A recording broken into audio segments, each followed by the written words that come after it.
de mon mandat, vous allez voir un Congo nouveau. Mardi 17 décembre 2024 a été rehaussé de la présence du président de la République Félix-Antoine Tshisekedi Tshilombo à l'aéroport international de Njili, où l'on a noté la présence de la première ministre Judith Suminwa et de quelques membres du gouvernement, en l'occurrence le vice-premier ministre, ministre des Transports Jean-Pierre Bemba et le ministre du portefeuille Jean-Lucien Boussa. La nouvelle compagnie nationale Air Congo est le fruit d'un partenariat avec Ethiopian Airlines, avec toutes les ambitions d'offrir aux passagers une expérience de voyage de haute qualité avec des équipements modernes et des services personnalisés. Le ministre Jean-Lucien Boussa a salué l'avènement d'une nouvelle entreprise du portefeuille de l'État avant de circonscrire le partenariat Air Congo Ethiopian Airlines, dont la RDC est à capitaux majoritaire. Excellence, Monsieur le Président de la République, chef de l'État, je me dois de reconnaître en fait compte que c'est grâce à votre détermination d'offrir au peuple congolais le mieux-être qu'aujourd'hui, nous venons de franchir une nouvelle étape dans le processus de mise en œuvre effectif de la société Air Congo SA. Il en reste d'autres à franchir.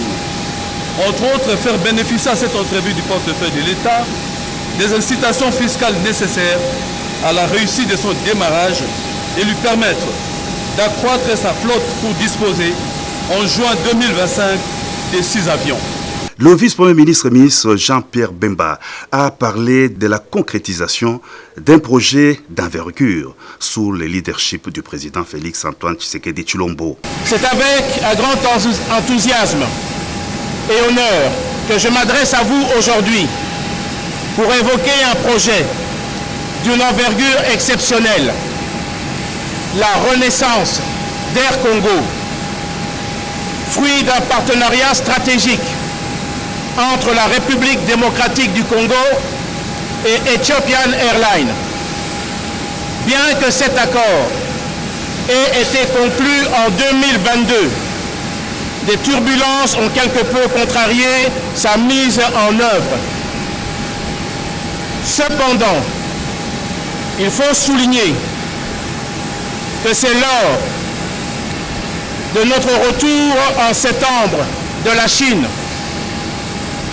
dernier que les instructions claires et déterminées de son Excellence, M. Félix-Antoine Tshisekedi Tshilombo, président de la République, et sous la direction de son Excellence, la Première ministre, nous avons été encouragés et instruits à réactiver ce dossier. Cette initiative audacieuse vise à faire d'Air Congo un véritable fleuron du ciel, tant au niveau national qu'international. Pour le vice-premier ministre, ministre des Transports, l'événement de ces jours constitue un nouveau souffle dans les secteurs aériens de la RDC. Air Congo va offrir un service aérien de qualité, soutenir le développement économique de la RDC et contribuer à la connectivité du pays avec le reste du monde, en commençant par l'Afrique. Le numéro 1 du ministère des Transports a invité le président de la République à procéder à l'inauguration officielle du vol passager d'Air Congo.